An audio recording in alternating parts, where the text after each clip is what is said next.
Welcome to the Content Podcast, conversations with Silicon Valley's creatives.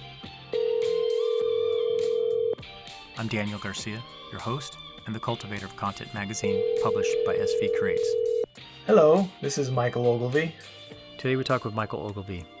He's the public art director for the city of San Jose. Hey, Michael, how are you doing? This is Daniel. Hi, Daniel. I'm good. How are you?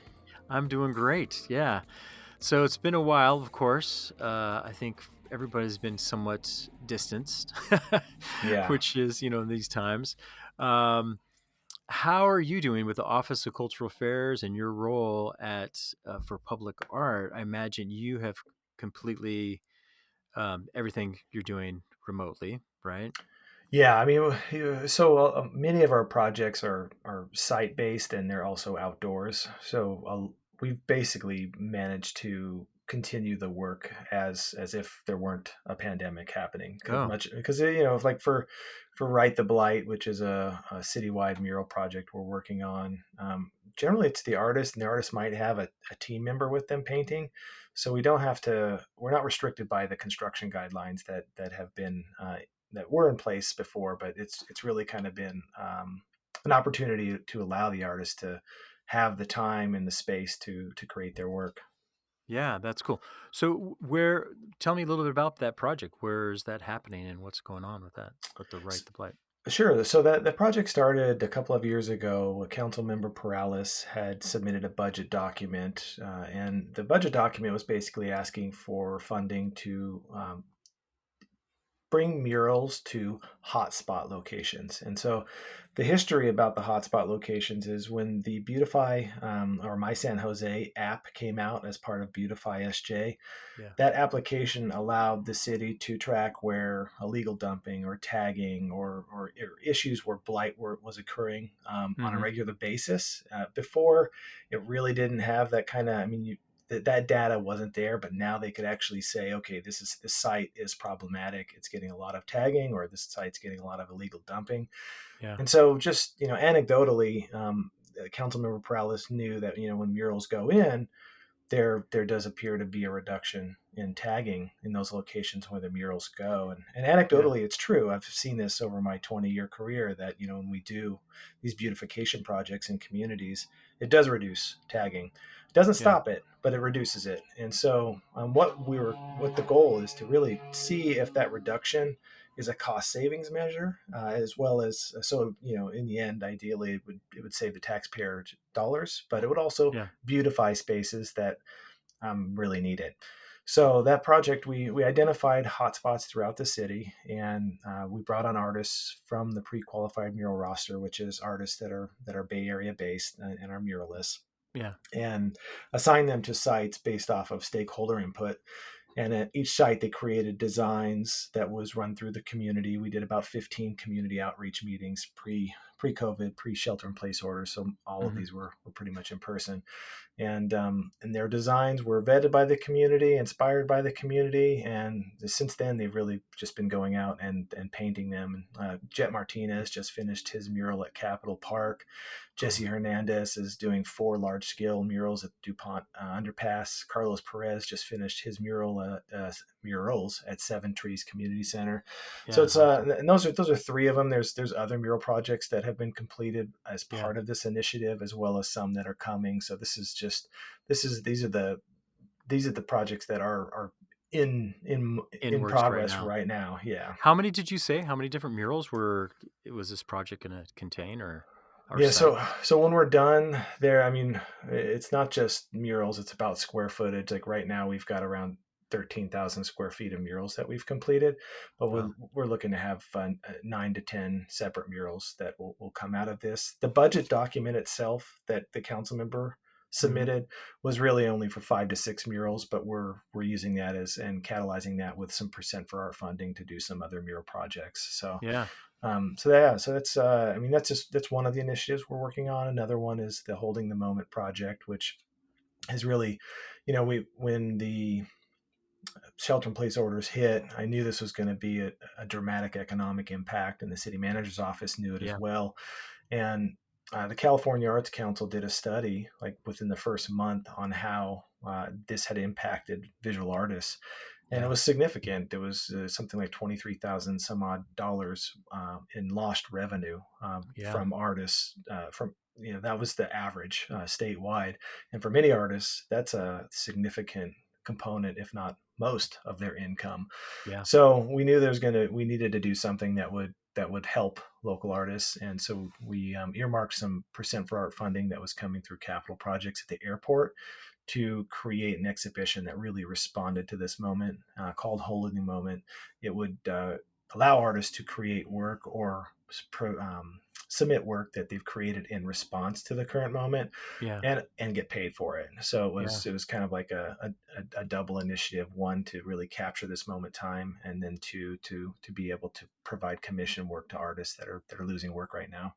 Yeah, that's great. Now that exhibition isn't displayed anywhere yet, or has it been curated? It was just installed on Sunday. Oh, It's going to be at the an airport. yeah, at the airport terminal That's right. B. Yeah, so it's going to be renewed every month. A new slate of work is going to be exhibited. So it's basically an exhibit in 6 installments, and those installments will go through June. Yeah, that's awesome. That's Yeah, great. Yeah. So I mean, this is a perfect time for you to kind of ask this question because, um, I mean, that's a lot of local artists then participating in these six installments, right? 77. Yes. Yeah, which I've around here, and you know it too. A lot of people complain, Oh yeah.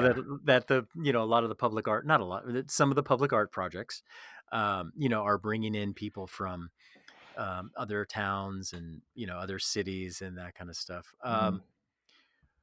So I'm excited to hear that this is happening. But what's some of your thoughts on that? What's some of the reason that you see, uh, different public art projects being done by artists that are from not from this region?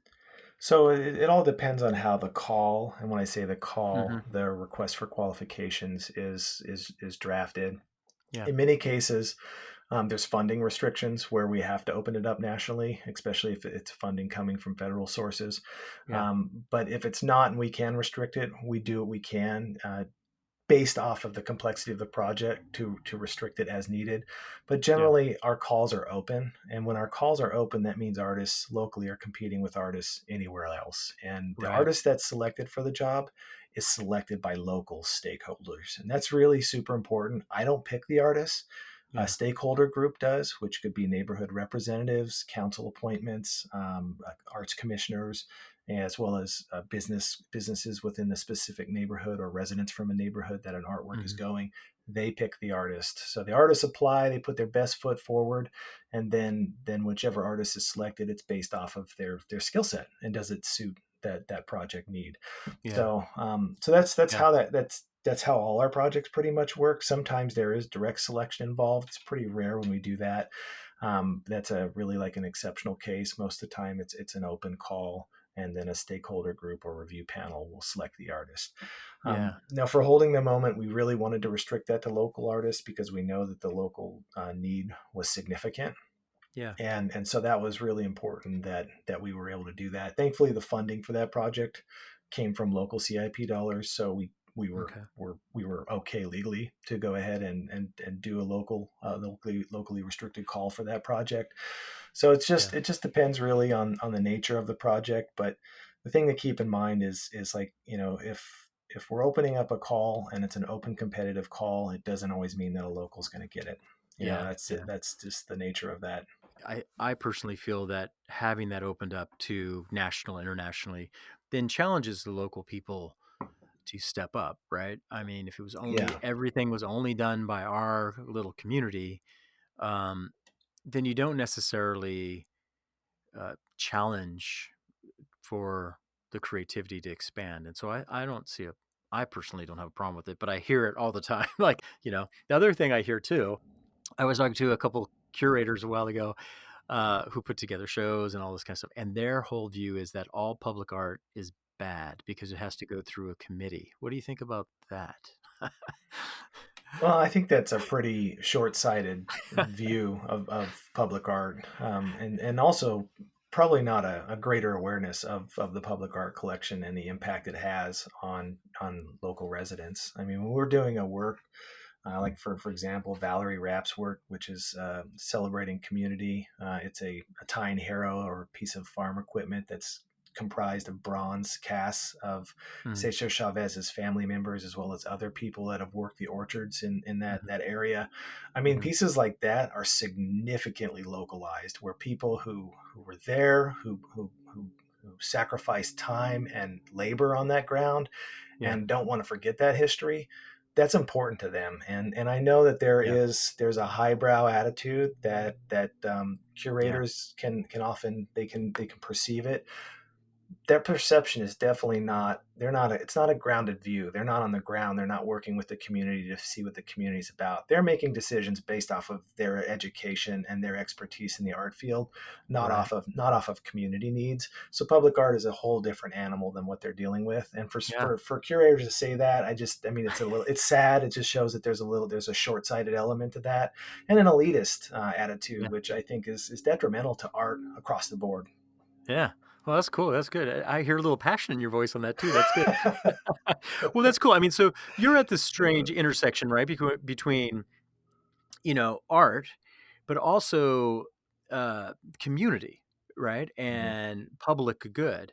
So, you know what I mean? I think that that is something that I don't think people think when they think in terms of public art. It's like this is an expression for the community as well as an expression of artistic expression, right? Mhm. So, Yeah, right. yeah. And So, it's a challenging line to balance, especially when you have artists that are extremely talented that come with an established style, hmm, and you work with the community and you try and advise the communities that your input and your input is important to their inspiration, but it doesn't necessarily mean what you want is what you're going to get. Like if yeah, somebody says, I want a blue diamond in this, and the artist yeah, doesn't do that, well, that's the creative liberty the artist has in these projects. And we try to defend that. And we do, yeah, I mean, we get, because we do so many community meetings, we get a diverse array of personalities. And sometimes people yeah, can be very challenging for the artist and want something a certain way. And really that's the arts administrator job, to work to educate the community about the creative process, about the reimagining and the imagining that the artist will go through to yeah, create the work that they're going to do, and the visioning that they go through. hmm, And so a lot of that is buffered by that outreach. And usually, like if you bring an artist who has a knack for engaging with the community as well as a skill set to create something that's stimulating and groundbreaking, these things kind of come together. It just takes that outreach, and yeah, that's a really critical part. Like, going back to curators don't do that. They don't go to a community and ask what inspires you, what makes up this community. They yeah, don't do that. I mean, they take their perceptions and then they use those perceptions to curate a space, and yeah. that's that's just not what public art is. Yeah, yeah. I mean, that's the thing, right? There's different goals, and like a museum's going to have somewhat of a different goals than like a for-profit gallery versus public art. And I've even heard some of the curators for different types of museums even criticizing kind of like the movement of murals, Mhm. and kind of looking down upon that, which I feel like, especially in a town like San Jose, murals are so important for communicating a sense of place and beautifying and yeah, Yeah, absolutely. I've heard that too, and that yeah, ebbs and flows. I mean, I've been around long enough where I see like the taste for murals yeah, subsides, and then it rebounds. I will say something that is very unique to the contemporary moment. We're seeing these mega murals pop up all over the place. This is yeah. unusual. This is new. I mean, these mega murals are not something that's ever really been done before. I mean, you might say, well, the Sistine Chapel's a mega mural.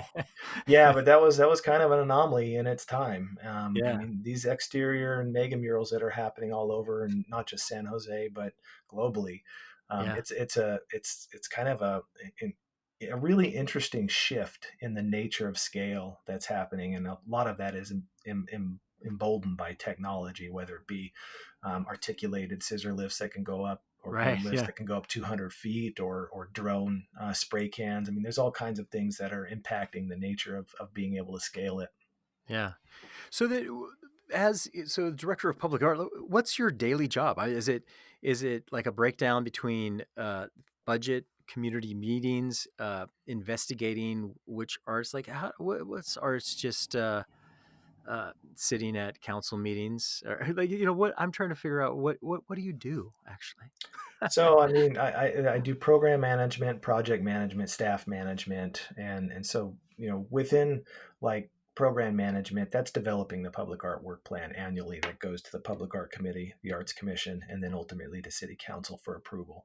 Our Okay. public art work plan is primarily funded through the Percent for Arts program, which is Right. designated capital improvement projects. And that ebbs and flows. Sometimes we have a lot of capital improvement projects, like we've got Yeah. quite a few we're working on right now for the Measure T bond money, and then sometimes it slows down. And then there was a significant lull in CIP dollars from 2010 to 2015, so much so that the Yeah. program was impacted in regards to staffing levels, in Yeah. regards to projects created. There has been an uptick since then, thankfully, but I'm not sure. I really don't know what's going to happen with with Sure. the current economic crisis that's been created by COVID. Right. It doesn't look the future doesn't look bright in regards to the capital side. So anyway, Yeah. it's basically managing that public art work plan, which is combining or aligning public art projects with capital improvement projects. It's conservation and maintenance. We have over Okay. 300 artworks in the collection, and at any given moment, we have 20 to 30 artworks that need either immediate help Yeah. from vandalism, Yeah. tagging, whatever. I mean, for example, somebody damaged the Veterans Memorial just yesterday, and Oh wow. we have to do a repair on that. And so it's like Yeah. this is an ongoing thing. And then there's Arts Commission and Public Art Committee duties. The Public Art Committee meets bi-monthly. The Arts Commission meets monthly. We have an exhibits program in City Hall. We have 3 galleries in City Hall. Yeah. Even though that's kind of dormant right now, we still do the planning for that. Yeah. We usually plan those exhibits out 2 years in advance. There's downtown placemaking, which is really kind of creating Hmm. events and artworks that activate spaces, such as what we did with the urban rooms in the Sofa district with artists Fana Foreman and Teddy Cruz to really create like a performance space in what Yeah. was a bland concrete area. Yeah. And then, there's strategic planning. So that strategic planning could be to downtown West, to Diridon, to Google, to urban Hmm. villages, so on and so forth. So that Yeah. is like the public art work plan component that makes up a vast majority of my responsibilities. But then Yeah. because we're so short staffed, I also do need to manage projects. So I manage right now. I'm managing. I just finished 4, so I'm down to 5 projects, but I was managing 9 projects. And then Oh, project okay. management is really about coordination. It's about putting out the RFQ. It's about putting together a review panel that or a public art core team that selects an artist, about contracting the artist, about guiding the artist through the community and the design process, coming Yeah. to a design that's approved by the public art committee, and then executing that design, which is the fabrication installation of that. Yeah. So that's That's a lot. yeah, I mean it's a pretty fascinating job. Like there is never a dull moment. Yeah. I mean it's really like it's funny how like I build my calendars out. It's like, okay, do I have an hour here? Yes, I got an hour. When I'm trying to schedule things, it's full, and Yeah. Yeah. it hasn't slowed down. I mean, COVID did not slow the pace of this down because we have so many projects that we're working on, and there's so many just public artworks out in the city realm that Yeah. The maintenance of even them. though Yeah. things slow down, it doesn't mean that those still don't need care, Yeah. So, um, Did your department? I know that when COVID first happened, there was some, shuffling around of people kind of going in some ways like emergency task force or something like that for the city or yeah, different. we've all pretty much the majority of OCA is either on or has been on the emergency task force. So we've all put in time on that, Yeah. and we're all basically on call. So Yeah. if for example, um, the demand for emergency operations begins to increase in the next couple of months because of the increased uptick in COVID, Yeah. we need to be able to respond to that. But then there's also just, I mean, we've had a trifecta of emergencies. We've had Right. just the whole political fallout and the protests from a lot of the tragedies that have happened in the past year. Mhm. We've had fires that have caused significant power outages. We've Yeah. had, I mean, it's been a pretty apocalyptic year. So I'll Yeah. be glad to see 2020 in the Yeah. rearview mirror. Yeah. Yeah. Um, yeah. So now you're an artist yourself too. I mean, you do kind of Yeah. comic. It's kind of a historic nature, would Mhm. you say? It is. Informative, educational, historic comic. Why Yeah. Yeah. I mean, I don't you think describe what you do? I really kind of when I started working on these territorial legends, it was just it was a spawn of my my my interest in going to the library and just picking random books and kind of Hmm. reading them about local histories. And if you Yeah. ever want to become familiar with the space, even if it's a space you've been in for a long time, go to the library and you'll open up whole new windows in regards to the people that existed here before you. And so a lot of that was like, I found a lot of these really incredible people. There just wasn't a lot written about. And so I would find these people and really dig into it and try and in a way resurrect them. So in a lot of ways, I feel like I'm kind of like a cartoon gravedigger where I pull them out and I highlight their story. And the original format I did this in was it was a single page format Yeah. for the magazine Desert Companion and then Nevada Magazine. And when I was doing it, it was like, how do I distill the life of somebody to a single page? And it was Yeah. really, like a philosophical challenge for me because everybody's life is more than a single page. So Yeah. I really try to honor what their meaning and their purpose was in life, and that's what I try and bring to that cartoon when I do that. So it is about highlighting history, but it's also kind of just about opening up a chapter on somebody who was largely ignored, Yeah. and lived an incredible life. Yeah.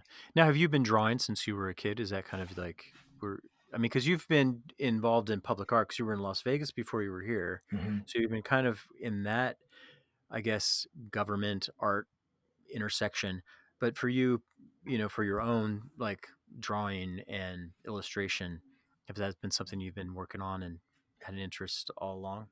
Yeah, it's been, I would say it really became serious in my teens. I Mhm. played sports when I was a teen, but I wasn't growing.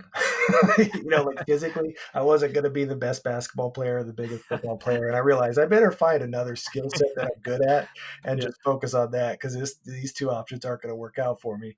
And so I began to draw obsessively in high school, so much to the point where it's like some teenagers at my age at that time were like focused on video games and things Yeah. like that, and I would rush home to draw. I mean, that was what I wanted to do because Yeah. it was so thrilling for me to do that. And I realized that this was something that was becoming more than um, just something to pass the time. It was something I Mhm. truly enjoyed and something that I could use to really learn about the world and to engage with the world. And so it just grew from there. When when I applied to go to colleges, I ended up going to the University of Nevada, Reno.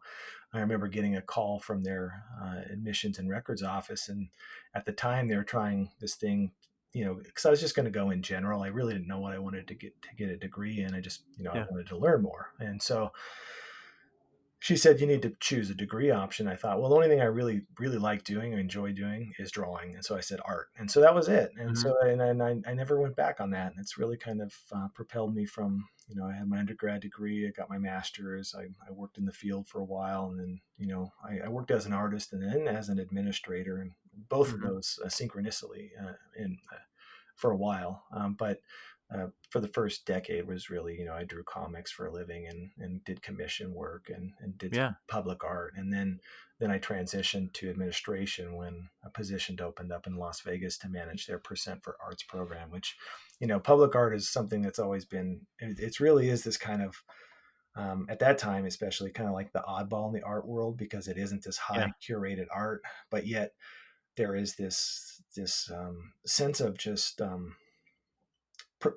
community propriety to it that Yeah. really interested me, and so that's kind of just created this different direction for me and one I've been on now for a while. Yeah. So when you were working as an artist and doing comic book, was that for like was that your own work you were doing, or you were working for Marvel or something like that, or what was So it? it was mostly my own. I did I self published. I was doing the Okay. DIY before DIY was cool, and Yeah.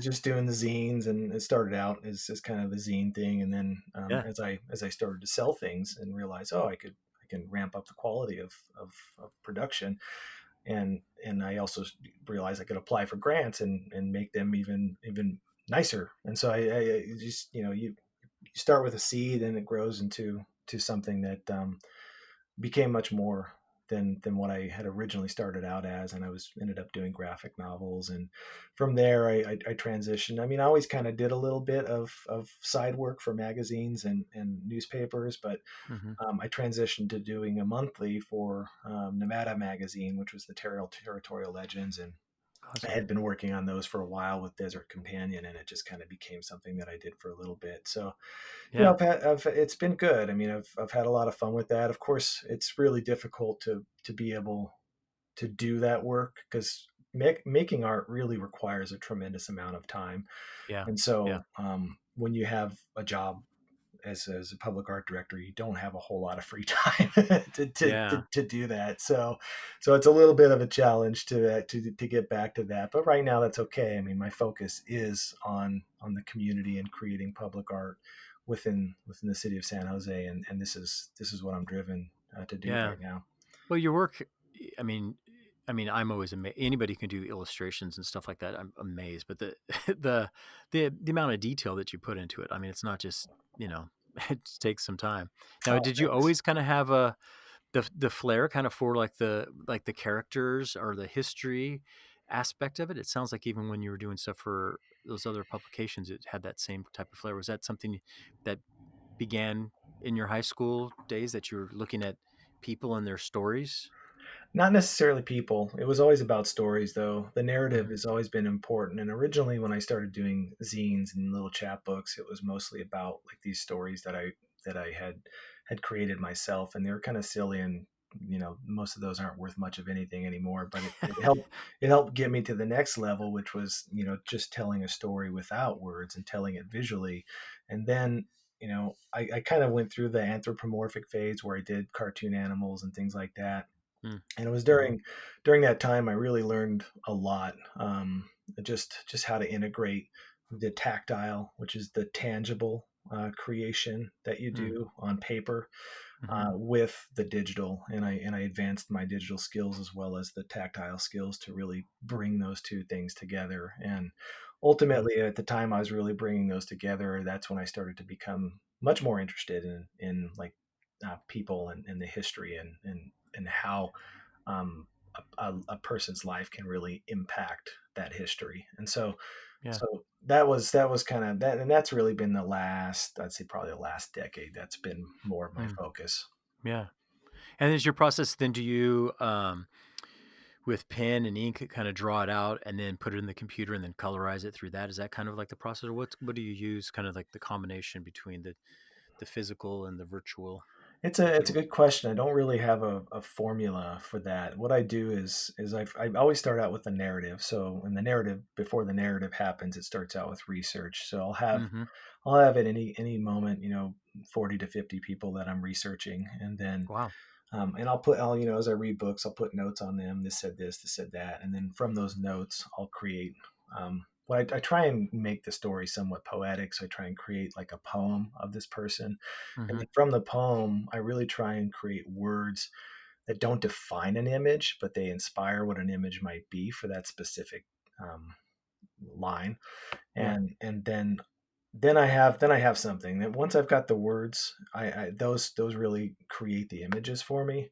And then the images themselves, it's basically I sit down on a drawing table and I start to sketch, and I sketch ideas. How would this work with that? What would this way? And the sketching is often informed by the research too, because as I'm Yeah. researching these people, I'm often not only just researching and reading text, I'm also researching images of the era, of the place, of the Sure. time. And so Yeah. all of that becomes this data that I can use to inspire the actual creation of the comic itself. Yeah, that's cool. Who's someone that you've done this for that really kind of, you know, you were really caught up by their story and impacted by their life or their work? And, you know, this all of them leave some sort of imprint on me that I learn about. Like, you know, as when I was researching Tex Rickard was he basically started the New York Rangers, which is a professional hockey team in New York, and that's kind of what he's known for. But before he did that, like he had this whole surreal life where he was a sheriff. His family, his wife and his child died when he was really young, and he was a sheriff because like the people in the town trusted him, and he wasn't violent. He didn't use violence to try and enforce the law. He used communication, Yeah. which is, you know, Hmm. yeah, like what The a great lesson. idea. Yeah, Yeah. but after like he lost his love and his child, it's just like, you know, he's totally broken. And so Yeah. he's like, I'm done. I'm just gonna see what the world has to offer. And he went to the Yukon to really he was going there because that the gold rush was in the Yukon at that time, and he realized that he wasn't the mining sort. He wasn't gonna, you know, he didn't like that aspect. He's more of a people person, and so Yeah. he realized that this was his strength. And in that strength, he opened up a bar. He became friends with everybody in town. He started. He realized that, you know, the miners were pretty rowdy, and so he had to figure out a way to prevent them from killing each other. And Yeah. what he did was he, you know, like when there was beef, I mean, he would set up these rings, and he would allow Huh. them to do bare knuckle boxing, so they get it out of themselves. And so he was always trying to figure out these methods. I mean, fairly simplistic, and you could also say that's brutal, but no one would die from them. You know, it was just about trying to manage that violence in a Yeah. way that no one was killed. And so he ended up going down to Goldfield, Nevada after that, and he basically created the he made boxing the Nevada capital of the world, and he brought in at the time it was one of the largest boxing matches in the state of Nevada. It happened Huh. in Goldfield, and it was between Joe Gans and Battling Nelson.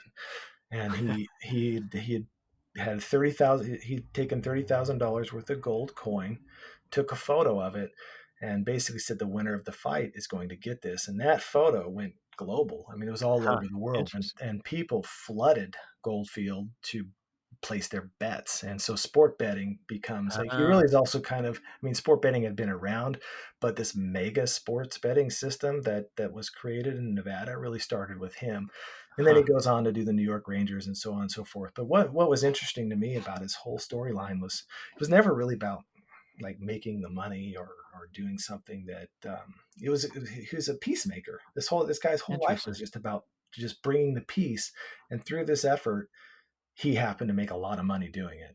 So it Yeah. was, you Huh. know, so these kind of things are super interesting to me. And there's other, I mean, every character that I've done, every person that I've done is, you know, made me see the world in a different way. So it's Yeah. not only do I learn from it, but it can also change me, and hopefully for the better.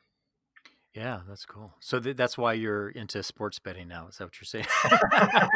No, I grew up in Vegas and Reno. I stay away from gambling altogether. I know that that is not a winner's game.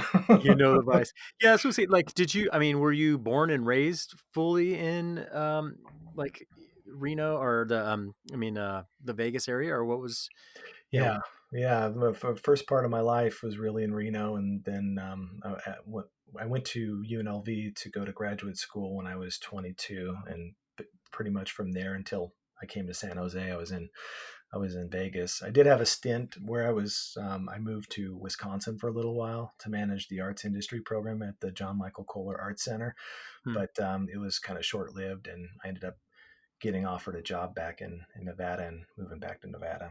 yeah. Huh, interesting. I don't think I've ever met anybody who lived their whole life in Nevada. Oh, Yeah. I'm sorry. I only know I'm born and raised here in the Bay Area, so that's like, Yeah, you know, um, I mean, Reno is kind of an extension of the Bay in a lot of yeah, ways, yeah, and you know, coming from Reno, I love the Bay Area. It's one of my favorite places to go. So it was a really exciting for me when this position opened up 4 years ago. yeah. Yeah. So what? So now you've been here for 4 years. What is something?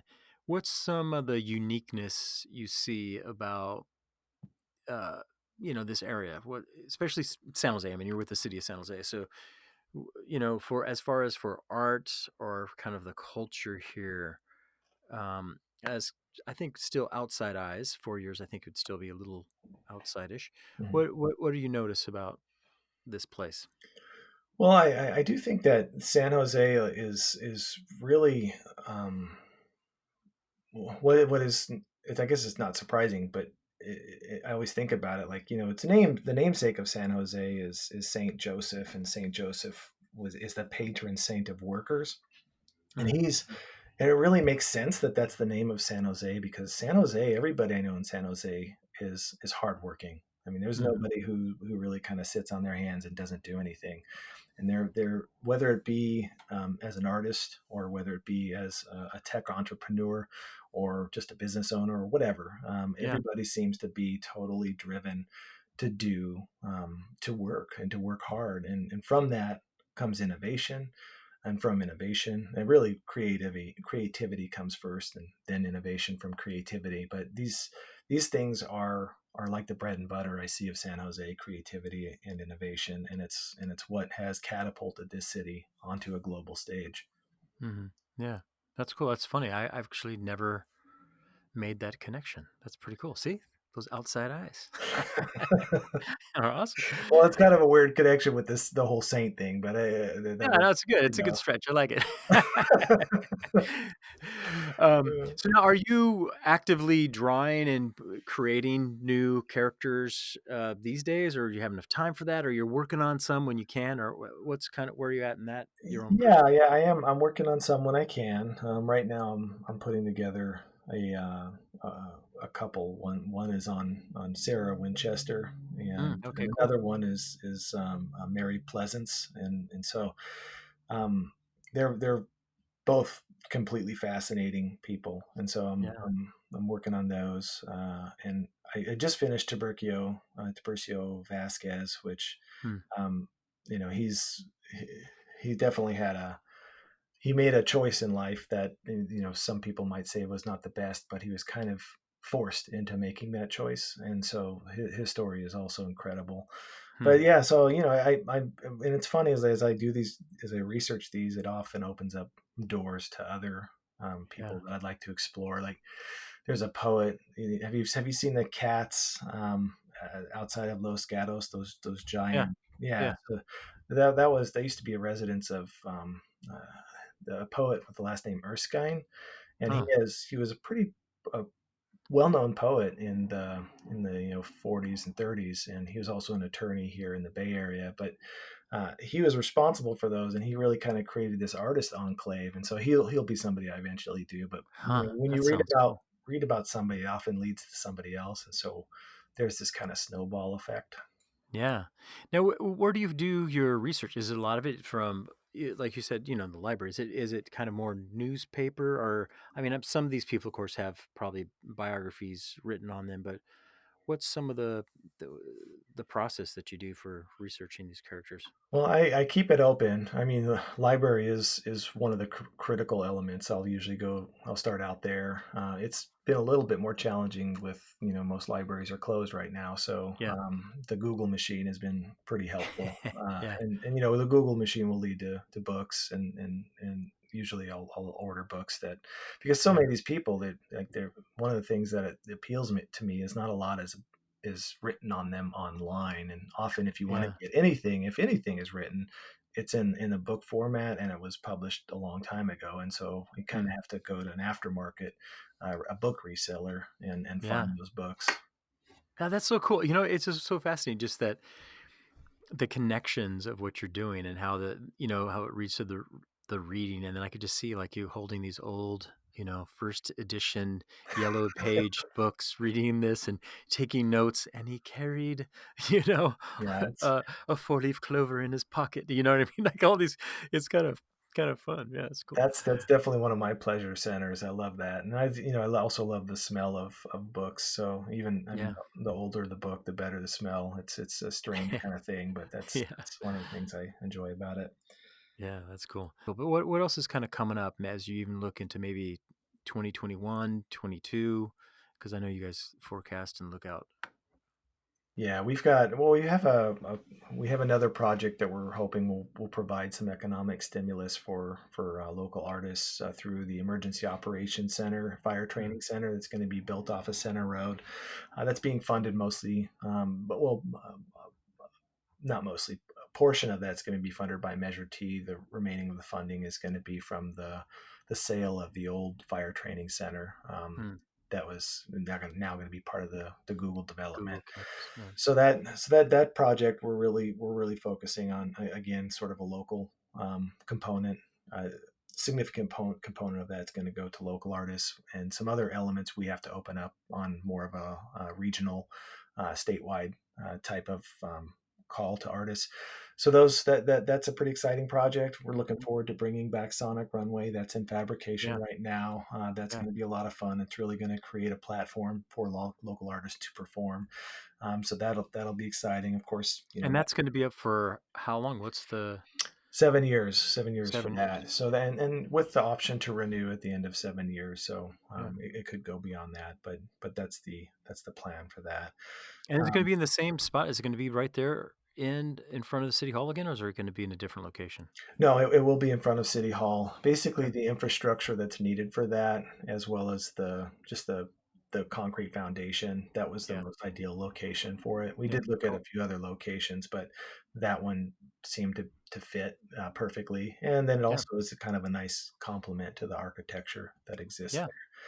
So yeah, so there's that, and we have, the Blight project. I'm looking forward to not only completing the murals, which are incredible, but tracking to see if those results, if it does reduce the blight that we hope it will, and then not just tracking those results, what's that cost savings to the taxpayer. So Yeah. that, Yeah. that's something we're looking forward to. And then we have a lot of other projects that are in the mix. We've got 39 projects that are at one phase of development or another, Yeah. anywhere from planning to fabrication and installation. Yeah. That's cool. It's exciting. Yeah. Um, but now for you personally, what is kind of like your like what keeps you going, or uh what drives you? What's your kind of philosophy of why Michael is alive? That's funny. Purpose in life. Okay. Yeah, it's funny. I think about as you because I've never really asked. No one's ever really asked me what's your purpose in life before, um, and really to create purpose, I suppose, or Hmm. simply put, to create. I know this might sound a bit esoteric, but No. it can lead to other questions such as what do I create? And ultimately, I think the Hmm. answer to that resides in what good I create for humanity. Yeah. And by this, I mean, I try to ask myself these questions every day. Have I helped somebody feel better today? Have I created something that inspired someone? Have I provided hope? I'm no Mother Teresa, so I fall Sure. short of these often, but I do work to make sure that the creative impulse to help others persists. And that's kind of, I feel like that would be my purpose. Awesome. That's great, man. You inspired me. Oh, thanks. That's cool. Cool. I'm gonna I have to did. I ask checked that myself. off the list. I did that today. Yeah, right. Exactly. I'm gonna have to ask myself that tomorrow morning. Usually, I'm thinking of where's the bathroom. When someone asks me, what gets you up in the morning? I'm always like, it's my bladder. Well, cool. That's awesome, Michael. Yeah, that's great. And thank you for what you do. I know, it's such anybody who's working for the city or in government in some capacity, always is takes some heat. There's so many different factions. So I do appreciate the work that you're doing and what you're doing to steward the funds to make art Oh, and make thanks, our city Daniel. beautiful. So I really appreciate it. I did want to ask you, you work within the art with the art commissioners then. Yes. Yeah, okay. So tell us a little bit about that program, because those are selected apply people who apply to it, right? Right. So the Arts Commission is comprised of people that apply because they want to be on the commission, often because they have had a career in the arts, or they're just, they have a real appreciation for the arts. and they usually it's a district thing because the appointments to the Arts Commission are appointed by council members. Mm-hmm. So they'll apply to a specific district to be on the commission to represent that district, and the council member will then appoint them. And they're 4-year terms. They can do 2 terms, and so that's that work really they kind of they're the advisory board Mm-hmm. to city council, and so a lot of the processes that we have, I mean, they do have, besides advisory, they do have a lot of power in regards to approving designs, and that really is